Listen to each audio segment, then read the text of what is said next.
You're watching The Gist on StratNewsGlobal. I'm Ramananda Sengupta.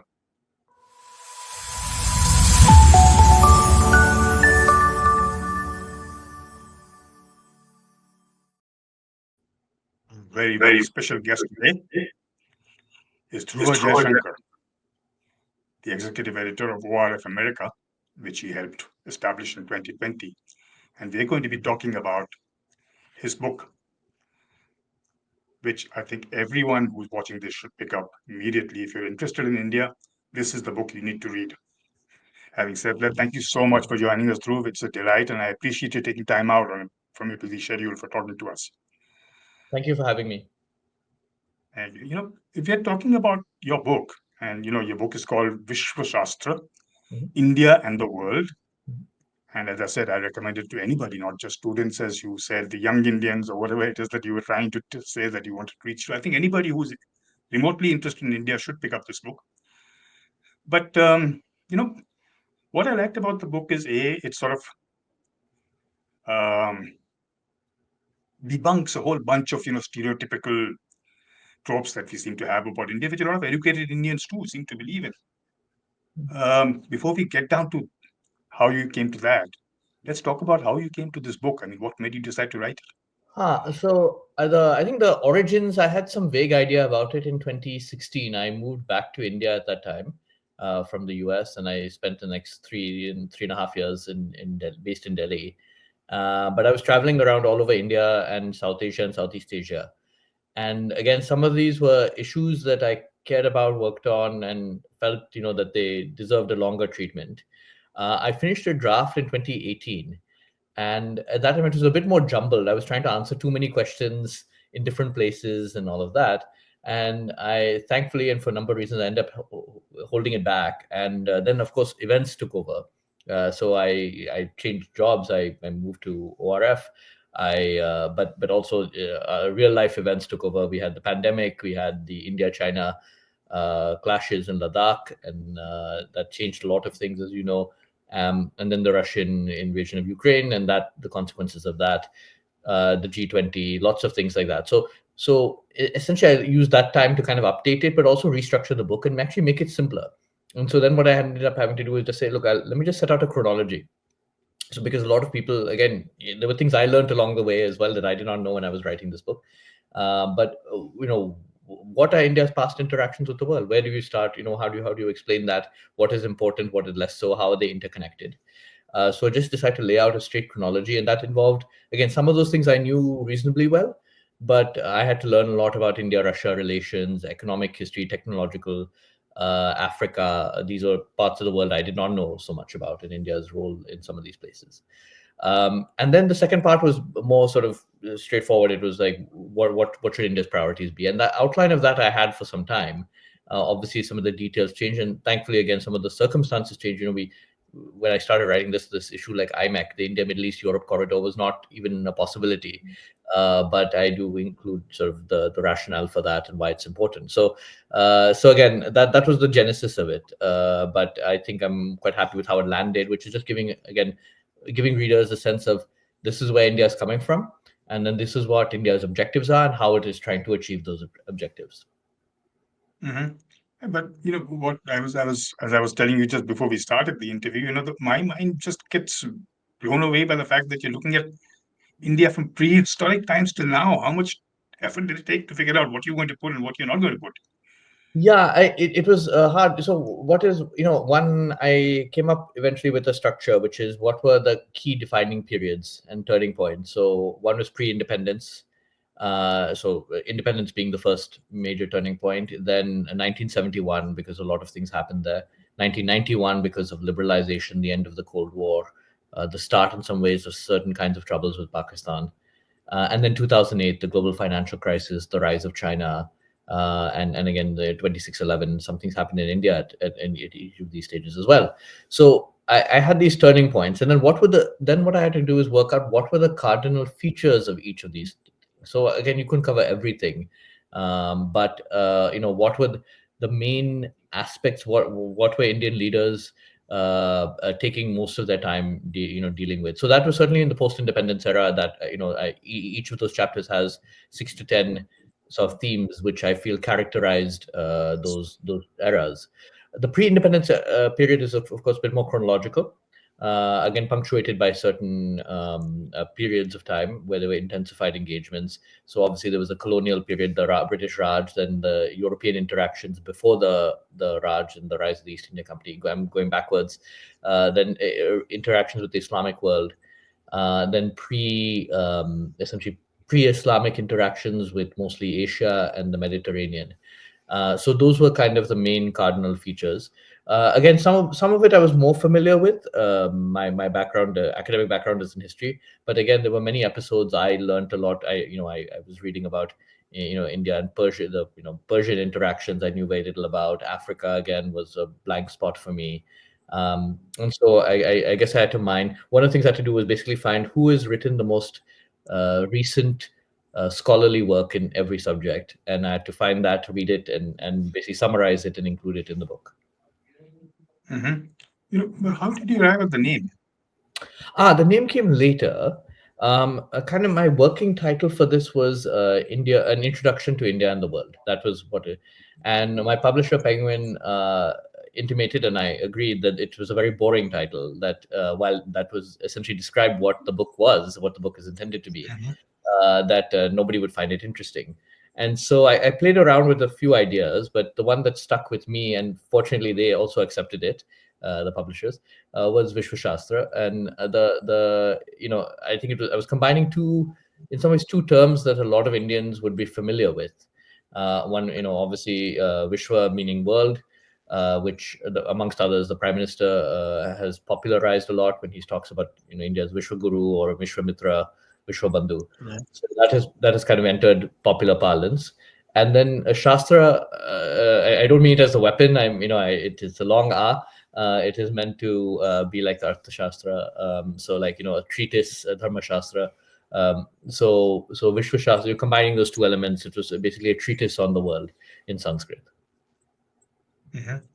One of the things that I liked about the book is that it very categorically debunks, as I was saying, certain stereotypical impressions about India were held by many Indians as well. One of them being that India was an insular country and we didn't have much of a foreign policy and all that kind of stuff. Now, when you started this, was that something you set out to debunk, or did that come as part of what you did? I mean, again, the extent of it even surprised me, to be honest. Again, I knew about Indian, I'd traveled in places like China and seen, Tamil inscriptions in southern China, and for me, that was mind blowing. That more than 1,000 years ago, there were Tamil-speaking people that far away. I knew about more the interactions with the Mediterranean a little bit, but again, there were a lot of things: India, Russia, India, Africa, India, even aspects of India, Southeast Asia relations that I was unaware of, and I consider myself reasonably. Again, studied history. I thought I was reasonably well informed, and somewhere burrowed in some book was these anecdotes that I found fascinating. So I tried to include that and make it more interesting and creative. So there was earlier to that, there was a seed. I mean, I moved to Washington in 2005 for the first 2005 to 7. And there was still a lot of these stereotypes held. India doesn't have a strategic culture. India is. I'll give you an example. I mean, somebody I worked with very closely. First book in some ways I was involved in was second book I was involved in was I was a research assistant for a very notable scholar named that was the first book, named Stephen Cohen. He was an American. He was an American. Studied in, wrote several books on India and Pakistan. So I worked for 3 years as his research assistant. But he had a book called Arming Without Aiming, and Yes. I had some very deep. Although I worked as a research assistant on that book, I had some very deep reservations about the hypothesis and his conclusions. That he argued in some ways that India was acquiring, in some ways, planning a lot of its military posture, its military procurement, but without any strategic thought behind it, and without any intent behind it. And in my conversations as you've had with Indian military officers and defense planners, I mean, these were sometimes expensive, very big outlays. And the idea that this was just happening on a whim. I'm not saying that always the procurement cycle was done the procurement process was done in a perfect way or anything like that. But the fact is, when you're dealing with decisions of that magnitude, it was coming from somewhere. And I think it Right. was then it required a lot of people in the analytical community, myself included, to then actually, in a good faith, ask the question, where is that coming from? And not presume that it was just happening for no reason, just because they could not understand necessarily how it was coming from. So I had some disagreement, and I don't mean to single out one particular scholar. This was a very pervasive view, and remains in some ways a very pervasive view. So I have, I guess, long had this idea that we need to ask the harder questions of what is the rationale, what is the strategic logic. You may not disagree with it. There are many aspects I recount that I personally, in hindsight, think were wrong decisions that India made, and reflect on that. But the fact is, they were often made after considerable thought, and not on some sort of whim or fancy. And so I think that I had those concerns previously. I think in some ways what I tried to do was to document it and support it with factual evidence, empirical evidence. But that still, as you said, remains an enduring myth even in India. The other thing that I loved about the book is the way you divided it up into two particular parts. I mean, one I think is called Itihas or history, which, as everybody knows, and the other is called Rashtriya Niti or strategy. Mm. Now, I love the way they mesh together in the sense that, if you read the first part, you know that somehow this is what the next thing is going to come. But I couldn't help but notice that, while the first part has a lot of, colonial and European kind of a thing to it, the second one seems to sort of brush aside Europe, or maybe it's just my impression. No, you're not the only Uh, person who pointed. that that is that some sign of Europe becoming insignificant for us in some way, or is that something else? Or are you Yeah. planning to write a book on Europe separately? No, no. I spent, again. I worked at a place called the German Marshall Fund for almost 7 years, and a big part of what they worked on was on European policy. I spent a lot of time in various European capitals, working sometimes very frustrating, working on India and the what was before it was called the Indo-Pacific, but broader Asia as well. Um, and have also even published like a book chapter for IDSA and others on India Europe strategic relations. So yes, but you're absolutely right. And again, I think Europe and Africa don't get a specific treatment in the strategy section, and you're not. Others have pointed it out. Why are those undeserving? Oh, why? And I think that was very deliberate on my part, because I wanted it to reflect what are strategic priorities. Part of strategy is you can't be everywhere at once. And India is India. No, India is not alone in this. India, but India has limited means. You cannot.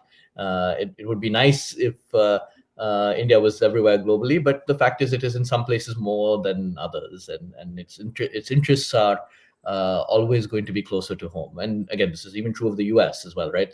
Its first interests are going to be in its near periphery in the Americas before it even thinks about Europe or the Indo-Pacific. So I wanted it to show the priorities. And so in the strategy section, the first chapter is on strengthening at home, right? On Yes. military, strengthening your military and your economy, essentially. So that is like the number one priority. Number two is your neighborhood, is you can't take your neighborhood for granted. Number three is the broader region, in sort of to the east and south, the Indo-Pacific, and to the west, the west. And I devote sort of sections to the extended neighborhood. And the last is kind of on the global architecture. But I would say Europe and Africa do feature in some way implicitly in the first and last ones, particularly. That Europe Yes. remains very important for India's economy. It is a major market. Remains one of the largest markets. We'll actually have the European leadership coming to India, the entire EU, European Commission leadership coming to India soon. So Europe remains very important for that reason, and sort of in helping India with its military. France, of course, is a major military partner, and then also for global governance. But I think again fits in some way to different levels in each of the other areas as well. A little bit in the Indo-Pacific, in the Middle East as well, which is the end point of the Middle East Europe corridor is Europe ultimately, and Right. the prime ministers in France this week partly for that reason. So again, I had a discussion with a European diplomat also in last month and 2 months ago, and she said you haven't featured Europe specifically in that section.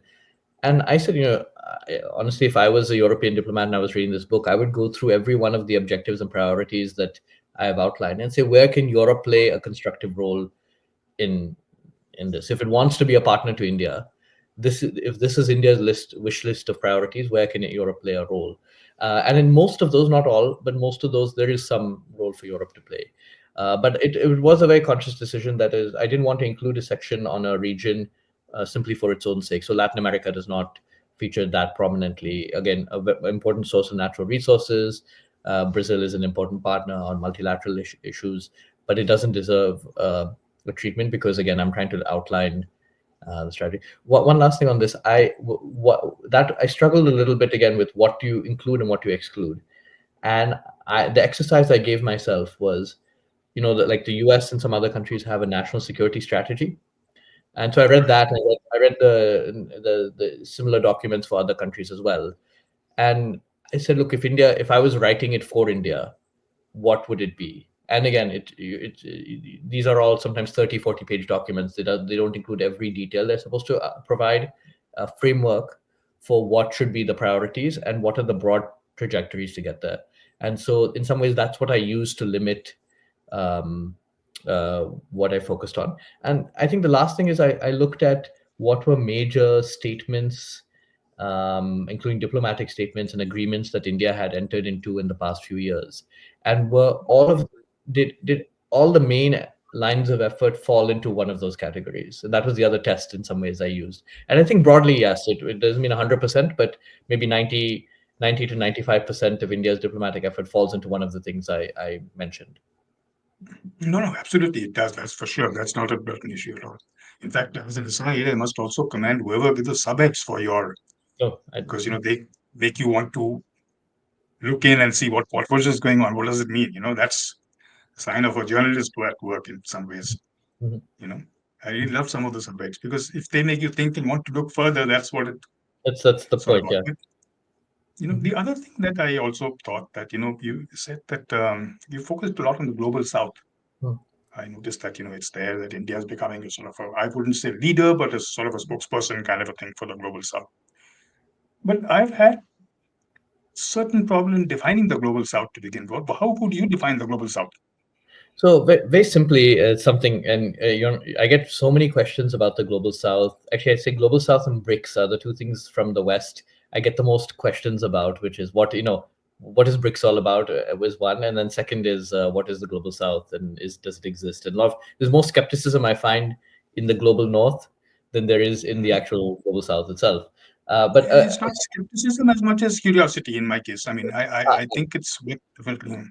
Yeah, no, that's fair as well. And again, I've heard that even from people in the global South as well. But look, I define it very simply. The global South consists of countries and regions that had a legacy of a colonial past, a colonial history. B, had belated economic development, which is really until the 1960s, 1970s, they were developing economies. And as a consequence of A and B, they remain somewhat marginalized at international institutions. So this is I'd say the broad definition. Now, again, there's some countries that India clearly falls into that category, but others it's a bit more gray. So in say the UAE is today a very advanced economy, a very wealthy country, but I'd say still falls into the global South for many of those reasons. China, despite having some colonial experience and some belated development, nonetheless is quite well integrated into international institutions. And so I'm not sure, I think it has a less strong case to make about the global South. So again, I'd say it's a subjective definition, but those are the broad contours of what global South. And so again, by that working definition, most of Latin America, if not all, most of Africa, all of Africa, I would say, Middle East, South Asia, Southeast Asia, South Pacific fall into that category. What does not is essentially US, Canada, Europe, Russia, maybe probably China, that's contestable. Japan, Australia do not fall into that category. category. So that is basically the what how I've defined it, and how what I think is a suitable working definition. And then the question, the second sort of related question I get is, okay, if that, what do those countries have in common? And again, I would say so three broad things. One, they want institutional reform and more sustainable debt financing related to that, right? So that is a first set of issues that many countries and regions feel, including at the UN, the Bretton Woods agreements. In some ways, BRICS is a manifestation of that frustration. Second is they are concerned about their health, food, and energy, and believe that the global north has often deprioritized those issues. And this was came to the forefront during the COVID pandemic and after the Russian invasion of Ukraine and the sanctions that followed on Russia. That basically their own security concerns, their energy security concerns, their health security concerns were marginalized.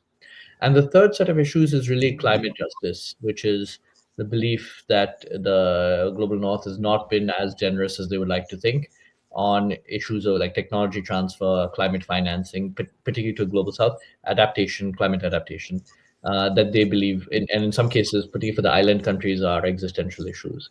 So again, whether you're a Bolivia or a Pakistan or a Vietnam or Mozambique, and you may have other political differences, these are some of the shared contours of what a global south agenda looks like. And as I argue, these are aligned broadly with Indian national interests.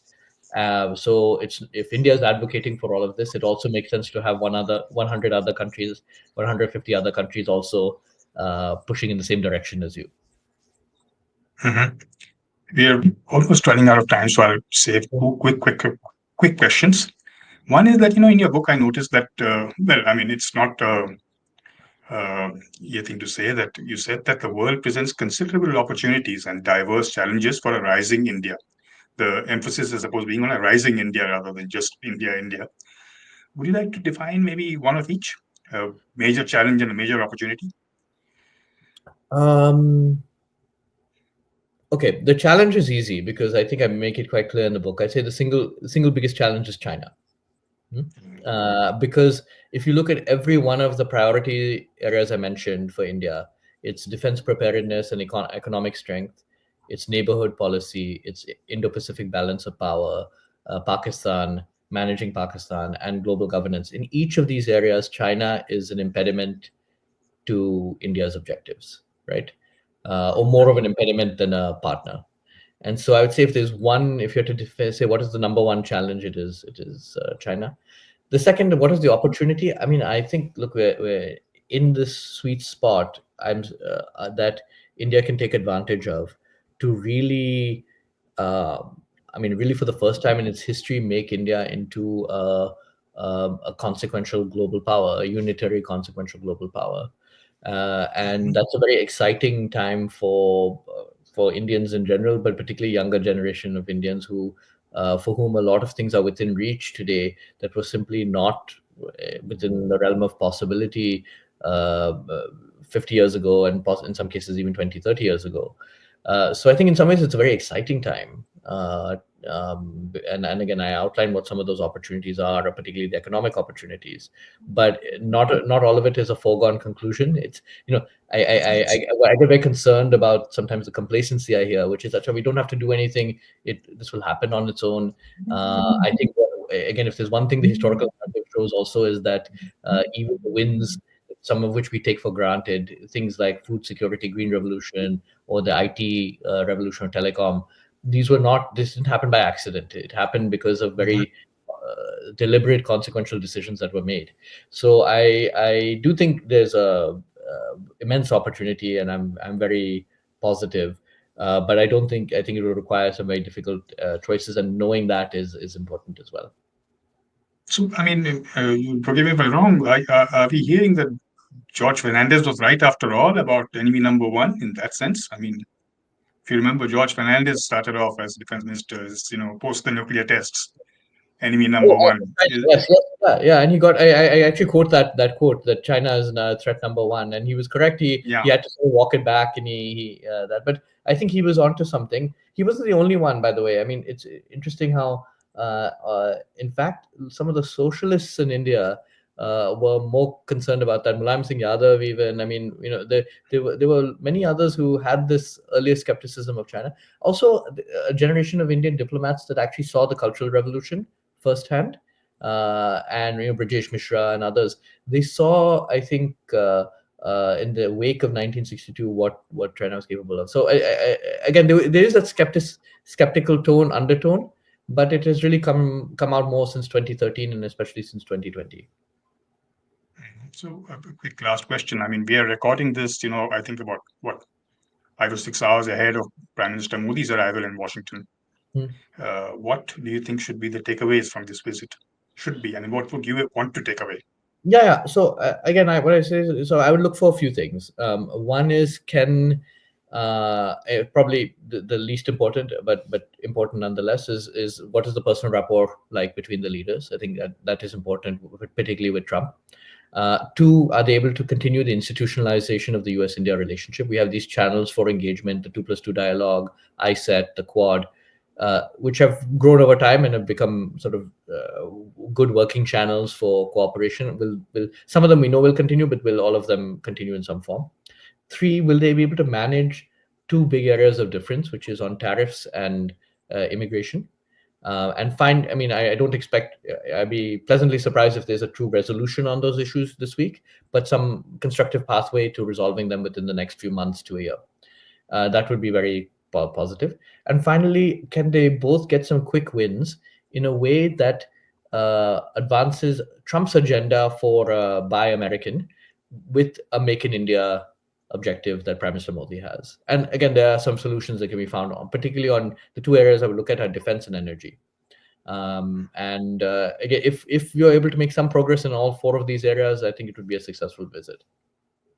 I'm thinking that it's good that you didn't bring up this Khalistani issue. So you're saying that's not really an issue anymore? No, they're going to be. See, the thing is, they're going to be irritants in the relationship. That is one. But it's not high on the list right now. I mean, it's not going to. That's not a deal breaker, I suppose. It's not a deal breaker. I think if you can get the rest of it on the right track, you can find ways of managing the differences. So there are differences on Russia. There are differences on, and they'll continue to be on the Khalistan issue. On Bangladesh, I think there were differences. Again, how to mitigate some of that. So even Pakistan from time to time. So I again, I'm not saying everything, but the differences constitute 10 to 15% of the relationship. They often is what people focus on.